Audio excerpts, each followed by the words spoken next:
Hello दोस्तों, स्वागत है आप सभी का हमारे चैनल पर। तो हम लोग कर रहे हैं घटना चक्र सीरीज, जिसमें कि हम लोग पढ़ रहे हैं साइंस का क्वेश्चन।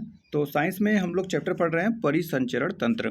तो ये सिर्फ साइंस पे ही नहीं है, बल्कि सारे सब्जेक्ट वीडियो बनाया गया है। तो आप लोग अगर वीडियो देखना चाहें तो जगह दे सकते हैं। देखो, घटना चक्र पढ़ना बहुत जरूरी होता है, क्योंकि इसमें ही प्रीवियस ईयर क्वेश्चन का एनालिसिस किया जाता है। यूपीएससी, यूपी पीसीएस और स्टेट पीसीएस, जितने भी हैं स्टेट पीसीएस, आरओ का एग्जाम, तो उन सब के लिए बहुत ही महत्वपूर्ण होता है। चलिए हम लोग इसके नोट्स देखते हैं। नोट्स में है, विलियम हार्वे नामक वैज्ञानिक द्वारा रक्त परिसंचरण की खोज की गई थी। रक्त परिसंचरण तंत्र को मुख्य रूप से 3 भागों यथा हृदय, रुधिर तथा रुधिर वाहिनियों में बांटा जा सकता है। मानव हृदय छाती के मध्य थोड़ा सा बाईं ओर से स्थित होता है। पेशी ऊतकों का बना यह अंग एक आवरण द्वारा घिरा होता है, जिसे हृदय यावरण कहते हैं। इसमें पेरिकार्डियल द्रव भरा होता है, जो हृदय की बाहरी आघातों से रक्षा करता है। हृदय 4 प्रमुख कक्षों में विभाजित होता है। 2 ऊपरी कक्षों को दायां तथा बायां आलिंद कहते हैं, जबकि 2 निचले कक्षों को दायां एवं बायां निलय कहते हैं। एक सामान्य मनुष्य के हृदय का वजन लगभग 250 से 300 ग्राम होता है। सामान्यतः मनुष्य का हृदय प्रति मिनट 72 से 75 बार धड़कता है। हृदय में एक स्पंदन यानी बीट की समाप्ति से लेकर अगले स्पंदन की समाप्ति तक एक हृदय चक्र होता है। हृदय एक पंप की तरह कार्य करता है। इसका प्रमुख कार्य शरीर के विभिन्न भागों को रक्त पहुंचाना है। हृदय से रक्त धमनियों द्वारा शरीर के विभिन्न भागों को जाता है तथा वहां से शिराओं के द्वारा वापस आता है। हृदय या ऑक्सीजन युक्त रक्त फेफड़ों से हृदय में आता है।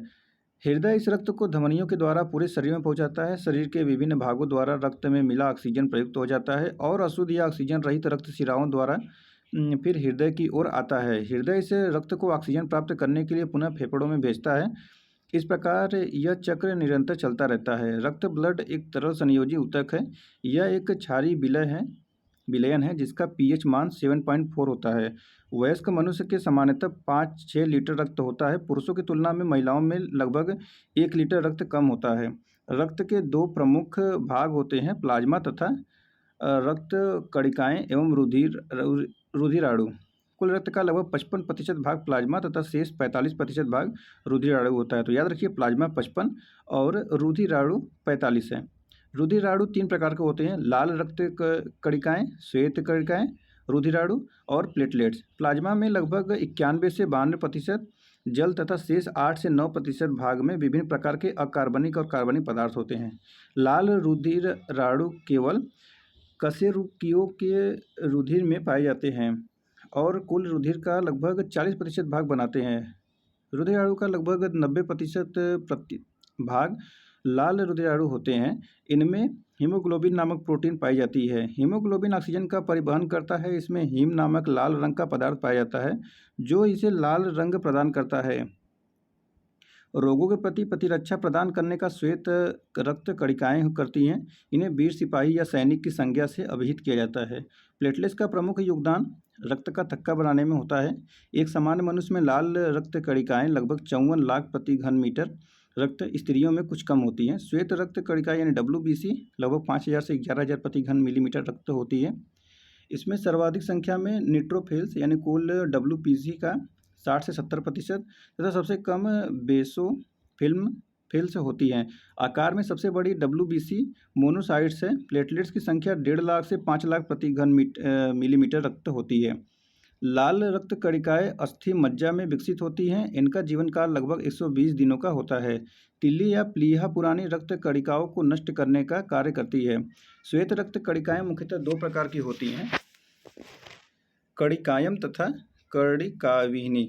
एसिडोफिल्स, बेसोफिल्स तथा न्यूट्रोफिल्स कणिकामय से श्वेत रुधिराणु है, जबकि लिम्फोसाइट्स तथा मोनोसाइट्स कणिका विहीन श्वेत रुधिराणु है। लिम्फोसाइट्स का निर्माण प्लीहा, लसिका ग्रंथि, अस्थि मज्जा तथा थाइमस ग्रंथि आदि में होता है। रुधिर में श्वेत रक्त कणिकाओं की अत्यधिक मात्रा में उपस्थिति ल्यूकेमिया कहलाती है। इसे रक्त कैंसर यानी ब्लड कैंसर भी कहते हैं। देखिए, यहाँ पे स्ट्रक्चर बनाया गया है, जैसे कि यहाँ पे फेफड़ा दिखाया गया है और यहाँ पे दाहिना आलिंद और बायां आलिंद, ठीक है।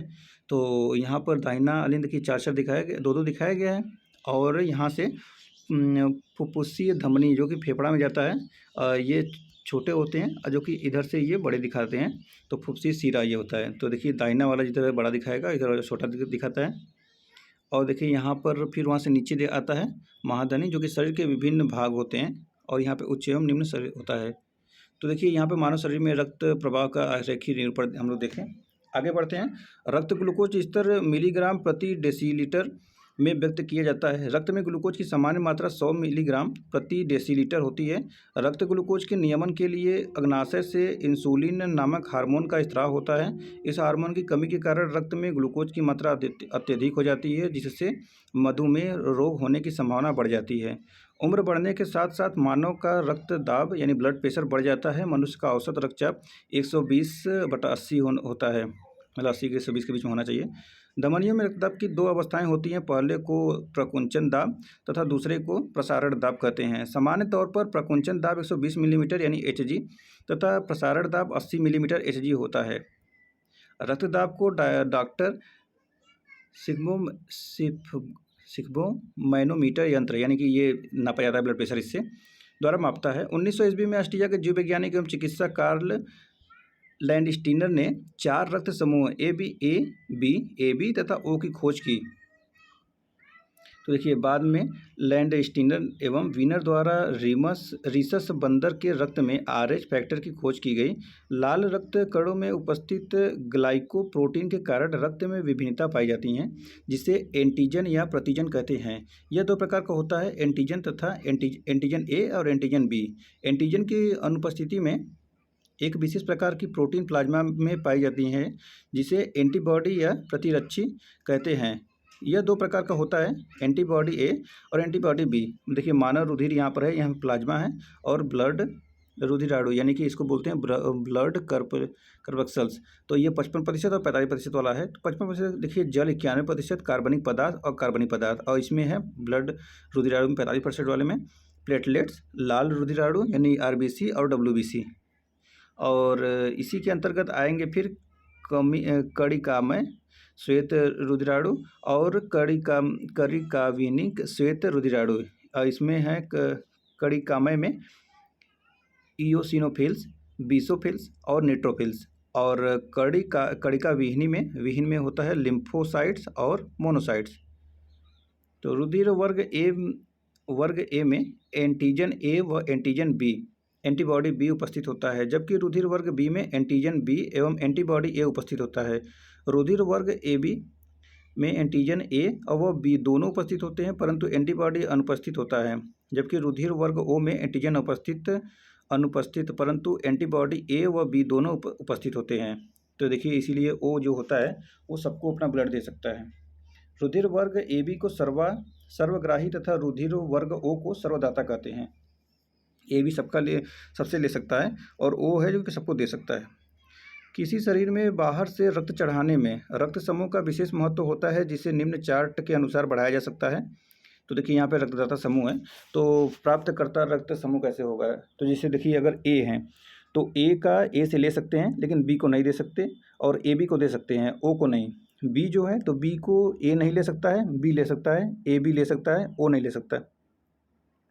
ए बी है तो ए बी दे देगा, ए को नहीं दे सकता है, बी को भी नहीं दे सकता है, ए बी को दे सकता है सिर्फ, और ए बी जो सिर्फ देखिए ए बी को दे सकता है और किसी को नहीं। ओ जो है तो ओ सबको दे सकता है, देखिए ये ए को देगा, बी को देगा, ए बी को देगा, ओ सबको दे सकता है। बर्नस्टीन 1924 के अनुसार ए बी ओ रुधिर वर्ग मनुष्य का एक आनुवंशिक लक्षण है। जनक माता पिता के रुधिर वर्ग का उनके संतानों के प्रकटन निम्न चार्ट के अनुसार है। तो देखिए यहाँ पे माता पिता रुधिर वर्ग संभव और असंभव कैसे बनते हैं। तो जैसे मान लीजिए कि अगर माता पिता दोनों ओ वर्ग के हैं तो संभव है कि ओ ही बन सकता है, या तो ए असंभव है कि ए बी, और ए चाहे बी चाहे ए बी, ये नहीं हो सकते हैं। और अगर मान लो माता पिता ओ हैं चाहे ए हैं, चाहे ए और ए हैं, तो यहाँ पे संभव है कि या तो ओ वर्ग का बन सकता है या तो ए वर्ग का, लेकिन असंभव है कि बी और ए बी नहीं बन सकता है। फिर मान लीजिए कि माता पिता अगर ओ हैं और बी हैं, या तो बी और बी हैं तो ओ बन सकते हैं, बी बन सकते हैं, लेकिन ए और ए बी नहीं बन सकते हैं। और मान लीजिए कि अगर माता ए और पिता बी है तो ओ बन सकता है, ए बन सकता है, बी बन सकता है, ए बी बन सकता है, और असंभव कुछ भी नहीं है, इसमें कुछ भी बन सकते हैं। तो ए बी अगर रहें तब। और मान लीजिए माता और पिता अगर ओ हैं और ए बी हैं, तो यहाँ पर संभावना है कि ए बन सकता है या बी बन सकता है, लेकिन असंभव है कि ओ नहीं बनेगा और ए बी नहीं बनेगा। और अगर मान लेते हैं यहाँ पर कि ए माता और ए बी पिता है, या बी माता और ए बी पिता है, या ए बी माता है और ए बी पिता है, तो यहाँ पर संभावना है कि ए बन जाएगा, बी बन जाएगा, ए बी बन जाएगा, लेकिन ओ असंभव है कि ओ नहीं बनेगा। तो चलिए, इसको अगर आप लोग नहीं देख पाएँ तो इसको वीडियो रोकिए और इसको देख लीजिए, और हम लोग आगे बढ़ते हैं प्रश्न की तरफ। प्रश्न संख्या 1 है, एक स्वस्थ व्यक्ति का हृदय 1 मिनट में औसतन कितने बार धड़कता है? तो 72 बार, ऑप्शन सी। क्वेश्चन नंबर 2 है, स्टेथोस्कोप में रोगी की दिल की धड़कन की ध्वनि डॉक्टर के कानों तक पहुंचती है, तो यह होता है ध्वनि के बहु परावर्तन द्वारा, ऑप्शन बी। क्वेश्चन नंबर 3 है, हृदय कब आराम करता है? तो यह होता है 2 धड़कनों के बीच में, ऑप्शन सी। क्वेश्चन नंबर 4 है, निम्नलिखित में से कौन सा लक्षण हृदय घात से संबंधित नहीं है? तो ऑप्शन बी है टांगों में दर्द, यानी सीने में दर्द, पसीना एवं जी मचलाना, बाह में दर्द, झंझनाहट। तो ये टांगों में दर्द वाला ये हार्ट अटैक का लक्षण नहीं है। क्वेश्चन नंबर 5 है, निम्न में से कौन हृदय घात के सटीक लक्षण हैं? तो देखिए, इसमें भी है, तो यह सिर दर्द नहीं होगा, बाकी सभी हो जाएंगे। तो जी मचलाना, तेज पसीना आना, सीने में तेज दर्द होना, ये सब है हार्ट अटैक का लक्षण। हृदय में कितने कक्ष होते हैं? तो ये होते हैं 4। देखिए, ये क्वेश्चन अभी हाल में 2023 में पीसीएस में पूछा हुआ है, याद रखिए हृदय में कितने कक्ष होते हैं? तो 4। क्वेश्चन नंबर 7 है, हृदय स्पंदन एक विद्युतीय तरंग द्वारा निष्पादित होता है जो उपजती है, तो यह होता है हृदय। क्वेश्चन नंबर 8 है, मानव कलाई में नाड़ी स्पंदन करती है, तो ऑप्शन सी हो जाएगा हृदय के बराबर। क्वेश्चन नंबर 9 है, एक स्वस्थ वयस्क मनुष्य में रक्त का कुल परिमाप होता है, तो यह होता है 5 से 6 लीटर। क्वेश्चन नंबर 10 है, एक सामान्य 70 किलोग्राम भार वाले वयस्क मनुष्य में रक्त की कुल मात्रा होती है लगभग, तो यह लगभग 6000 होना चाहिए, तो ऑप्शन नहीं हो जाएगा उसका। रक्त 11 नंबर क्वेश्चन है, रक्त होता है, तो यह होता है एक संयोजी ऊतक। क्वेश्चन नंबर 12, हीमोग्लोबिन क्या है? तो यह होता है मानव रक्त में पाया जाने वाला पदार्थ। क्वेश्चन नंबर 13, हीमोग्लोबिन के संबंध में निम्नलिखित कथनों में से कौन सा कथन सही नहीं है? तो देखिए, पहला, यह लाल रंग का होता है, दूसरा, यह फेफड़ों से कोशिकाओं तक ऑक्सीजन का वाहक होता है, तीसरा, यह कुछ अम्लीय होता है, और चौथा है, यह उत्कोच से फेफड़ों तक कार्बन डाइऑक्साइड को पहुँचाता है। तो ऑप्शन सी ये गलत है, यह कुछ अम्लीय होता है, ये गलत है। क्वेश्चन नंबर 14 है, इसमें बताना है कौन सा कथन सही है। तो कथन 1 है, इसमें लौ होता है। पहले तो इसका स्टेटमेंट देखो, रुधिर वाड़िका के संबंध में, रुधिर वाड़िका के संबंध बताना है कौन सा कथन सही है। तो इसमें लौ होता है, तो सही है। दूसरा, यह रक्त को लाल रंग प्रदान करता है, ये भी सही है। तीसरा, यह कुछ रोगों के प्रति प्रतिरक्षा प्रदान करता है, तो ये गलत है। चौथा, यह रक्त में ऑक्सीजन वाहक है, तो ये भी सही है। तो इस प्रकार 1 2 4 हो जाएगा। देखिए ऑप्शन में है 1 2 4, हाँ देखिए ऑप्शन सी है, सही है। क्वेश्चन नंबर 15 है, हीमोग्लोबिन के बारे में निम्नलिखित कथनों में विचार कीजिए। तो 4 स्टेटमेंट है, यह रक्त ऑक्सीजन के संचार करता है, यह लवण युक्त यौगिक है, यह कुछ रोगों के प्रति प्रतिरक्षा प्रदान करता है, यह रक्त को लाल रंग प्रदान करता है। देखिए, एकदम सेम क्वेश्चन है, बस खाली इधर उधर ऑप्शन कर दिया, तो ऑप्शन सी इसमें गलत, तीसरा गलत है। तो इस प्रकार हो जाएगा 1 2 4, ऑप्शन डी। क्वेश्चन नंबर 16 है, शरीर में हीमोग्लोबिन का कार्य, तो हो जाएगा ऑक्सीजन का परिवहन, ऑप्शन ए। क्वेश्चन नंबर 17 है, निम्नलिखित में से किस प्राकृतिक पदार्थ में लौह यानी Fe विद्यमान होता है? तो ऑप्शन डी हो जाएगा मायोग्लोबिन। क्वेश्चन नंबर 18 है, किस प्राणी के जीव द्रव्य में हीमोग्लोबिन का विलय हो जाता है? तो ऑप्शन डी है केचुआ। क्वेश्चन नंबर 19 है, रक्त में लाल रंग निम्न में से किसके कारण होता है? तो ऑप्शन बी हो जाएगा हीमोग्लोबिन। क्वेश्चन नंबर 20 है, लाल रक्त कणिकाओं यानी आरबीसी का रंग होता है, तो यह होता है हीमोग्लोबिन के कारण, ऑप्शन डी। क्वेश्चन नंबर 21 है, रक्त शरीर में क्या कार्य करता है? रक्त यानी ब्लड, तो यह करता है सारे शरीर में ऑक्सीजन पहुंचाता है, ऑप्शन ए हो जाएगा। क्वेश्चन नंबर 22 है, मनुष्य का औसत रक्तचाप, तो ये तो अब नॉर्मली हो गया है 120 से 80। क्वेश्चन नंबर 23 है, स्वस्थ मनुष्य का रक्तचाप, वही सेम क्वेश्चन है 120-80। क्वेश्चन नंबर 24 है, इनमें से रक्तदाब का यांत्रक या मापक यंत्र कौन सा है? मतलब कि किससे नापा जाता है? तो ये वही ऑप्शन सी है, स्फिग्मोमैनोमीटर। क्वेश्चन नंबर 25 है, निम्न उपकरणों में किसको रक्तचाप नापने के लिए प्रयुक्त होता है? सेम क्वेश्चन है, ऑप्शन नंबर डी हो जाएगा। क्वेश्चन नंबर 26 है, किसी व्यक्ति का रक्तचाप 140 mmHg है तो इसे उल्लेख में Hg से तात्पर्य क्या है? तो यह होता है मरकरी से, ऑप्शन बी। क्वेश्चन नंबर 27 है, जब एक व्यक्ति वृद्ध होते जाता है तो सामान्यतः उसका रक्तचाप तो ये बढ़ता जाता है ना, बढ़ जाता है, ऑप्शन डी हो जाएगा। क्वेश्चन नंबर 28 है, नीचे कुछ 4 व्यक्तियों के रक्तदाब का मान दिया गया है। श्रीमती एक्स 90 से 60, श्रीमती श्री एक्स हैं 160 से 120 और श्री वाई हैं 120 से 180, श्रीमती वाई 140 से 100। तो किसका दाब सामान्य है? तो ये सी का ही ये होगा, वाई का, श्री। तो 120 से 180 वाला, ऑप्शन डी। देखिए कैसे पैटर्न पूछा हुआ क्वेश्चन। क्वेश्चन नंबर 29 है, हमारे शरीर में रक्तदाब होता है तो यह होता है वायुमंडलीय दाब से अधिक, ऑप्शन बी। क्वेश्चन नंबर 30 है, निम्न रक्त वर्ग सार्वत्रिक दाता यूनिवर्सल डोनर होता है तो यह होता है ऑप्शन बी, ओ है जो कि सबको दे सकता है। क्वेश्चन नंबर 31 है, मानव रक्तदान के लिए कौन सा रक्त समूह सार्वत्रिक दाता यूनिवर्सल डोनर है? तो सेम क्वेश्चन है, ओ हो जाता है। यहाँ पे कथन और कारण है क्वेश्चन।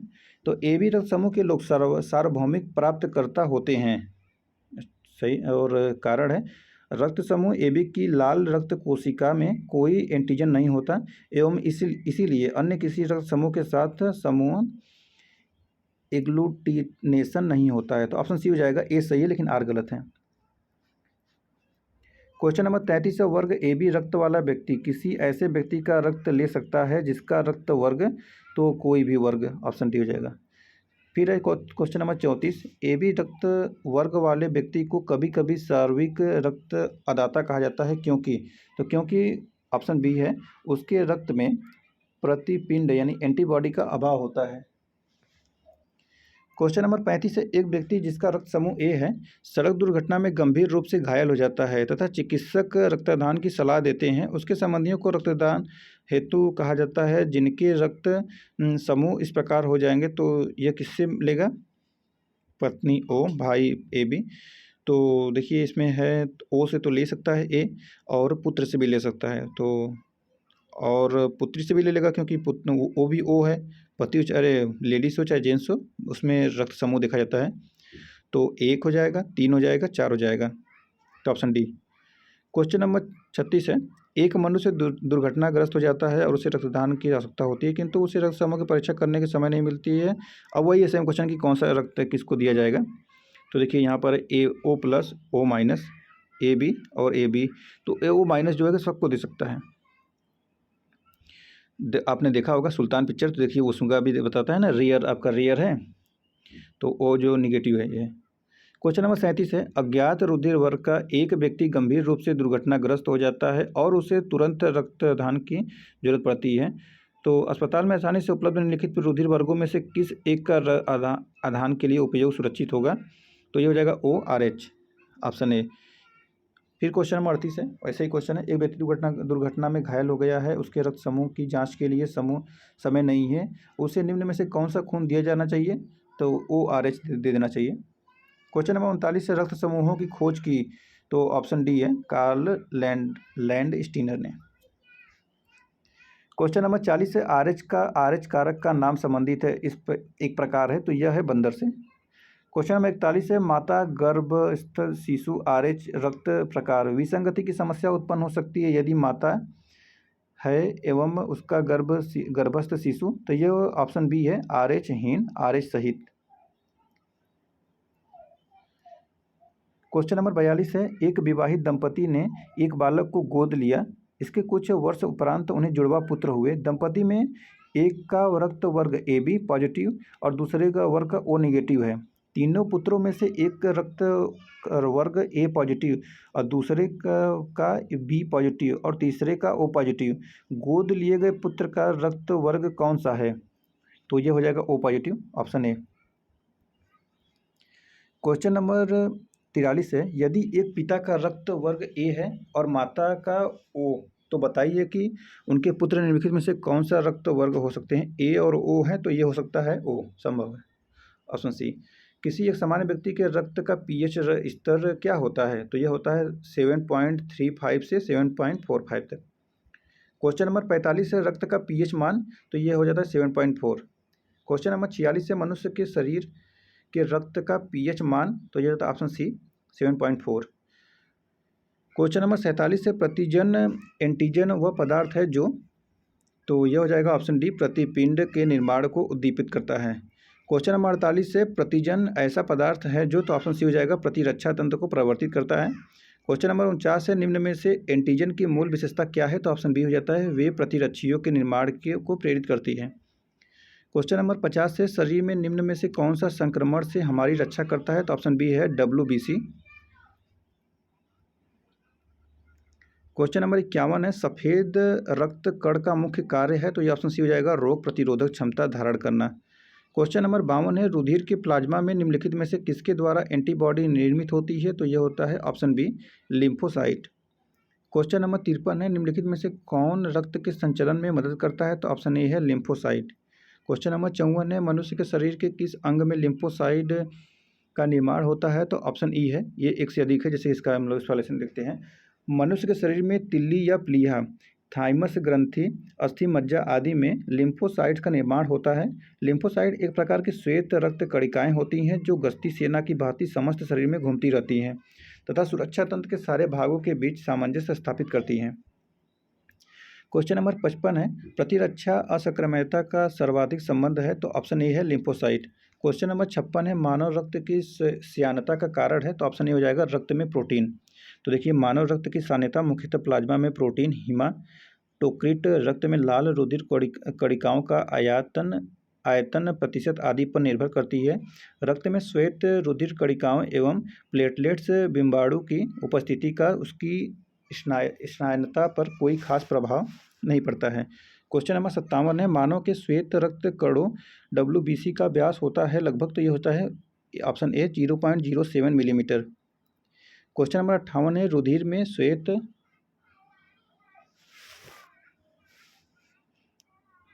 क्वेश्चन नंबर 58 है रुधिर में श्वेत रक्त कोशिकाओं की अत्यधिक मात्रा में उपस्थिति को रोग विज्ञान की भाषा में कहते हैं, तो ऑप्शन बी हो जाएगा ल्यूकेमिया। क्वेश्चन नंबर 59 है लाल रक्त कणिकाएं मुख्यतः बनती है, तो ऑप्शन डी है अस्थि मज्जा में। क्वेश्चन नंबर 60 है WBC का बनना तथा RBC का विनाश होता है, तो ऑप्शन बी है प्लीहा में। तो शरीर में लाल रक्त कोशिकाओं का जीवन काल लगभग 120 दिनों का होता है, इसके बाद प्लीहा में इनका विनाश हो जाता है। लिम्फोसाइट तथा न्यूट्रोफिल्स श्वेत रक्त कोशिकाओं के दो प्रमुख कारक है। लिम्फोसाइट का निर्माण प्लीहा लसिका ग्रंथि तथा थाइमस ग्रंथि में होता है। न्यूट्रोफिल्स का निर्माण अस्थि मज्जा में होता है। क्वेश्चन नंबर 61 है रक्त ग्लूकोज स्तर सामान्यतः व्यक्त किया जाता है, तो यह है ऑप्शन बी मिलीग्राम प्रति डेसिमल में। क्वेश्चन नंबर 62 है रक्त में शर्करा का स्तर सामान्यतः प्रदर्शित किया जाता है, तो ऑप्शन बी है मिलीग्राम प्रति डेसीलीटर के रूप में। क्वेश्चन नंबर 63 है हृदय को रक्त का संभरण करने वाली धमनियाँ कहलाती है, तो ऑप्शन सी है हृदय धमनियाँ। क्वेश्चन नंबर 64 है रक्त का थक्का बनने में फाइब्रिनोजीन को फाइब्रिन के परिवर्तन में भाग लेने वाला एंजाइम है, तो यह ऑप्शन सी है थ्राम्बिन। क्वेश्चन नंबर 65 है किस शारीरिक प्रक्रम से थ्राम्बिन का संबंध है, तो ऑप्शन बी हो जाएगा रक्त जमाव। क्वेश्चन नंबर 66 है प्लाज्मा में जल का प्रतिशत होता है, तो ऑप्शन डी है 90%। क्वेश्चन नंबर 67 है किसी सामान्य व्यक्ति में रक्त के संदर्भ में निम्नलिखित में से कौन सा कथन सही है, तो ऑप्शन ए है धमनियों की तुलना में शिराओं की संख्या कम होती है और उनमें हर समय शरीर के रक्त की कम मात्रा रहती है। ऑप्शन बी है रक्त की कुल मात्रा का लगभग 70% रक्त कोशिकाओं के रूप में होता है। तो देखिए ऑप्शन इसमें डी सही है, रक्त में WBC की तुलना में बिंबाणु अधिक होते हैं। तो इसका एक्सप्लेनेशन देखते हैं। रक्त में श्वेत रुधिराणु यानी WBC वाइट ब्लड कर्पक्सल या लिक्लोसाइड की तुलना में बिंबाणु या रुधिर प्लेटलेट की संख्या अधिक होती है, जबकि इनकी संख्या लाल रुधिराणु की अपेक्षा कम होती है। लाल रुधिराणुओं की औसत संख्या पुरुषों में 54 लाख प्रति क्यूबिक मिलीमीटर रक्त या स्त्रियों में 48 लाख प्रति क्यूबिक मिलीमीटर रक्त। श्वेत रुधिराणु 5000 से 11000 प्रति क्यूबिक मिलीमीटर रक्त, जबकि रुधिर प्लेटलेट्स की संख्या 1.5 लाख से 5 लाख प्रति क्यूबिक किलोमीटर रक्त होती है। क्वेश्चन नंबर 68 है कथन और कारण क्वेश्चन है। तो कटे स्थानों से रक्त प्रवाह रोकने के लिए फिटकरी का उपयोग किया जाता है, क्योंकि रक्त एक कोलाइडी की निकाय है जिसमें ऋणावेशित कोलाइडी कण होते हैं। फिटकरी के एल्यूमिनियम आयनों की स्कंदन शक्ति अधिक होती है, अतः रक्त स्कंदित हो जाता है। तो इस प्रकार ऑप्शन ए है सही व्याख्या कर रहा है, दोनों सही हैं। क्वेश्चन नंबर 69 है, किस देश के वैज्ञानिकों ने एक ऐसा कृत्रिम रक्त बनाया है जो प्लास्टिक रक्त की किस्म है, जिससे किसी मरीज को किस्म का विचार किए बिना दिया जाना जा सकता है? तो यह ऑप्शन बी है ब्रिटेन। तो ब्रिटेन के शेफील्ड विश्वविद्यालय के वैज्ञानिकों ने कृत्रिम प्लास्टिक रक्त तैयार किया है, जिसे आपात स्थिति में खून के विकल्प के रूप में इस्तेमाल किया जा सकता है। यह कृत्रिम रक्त हल्का है और इसे ठंडी जगह में भी रखने की ज़रूरत नहीं है, साथ ही यह लंबे समय तक खराब नहीं होता। इस रक्त को प्लास्टिक कणिकाओं से तैयार किया गया है।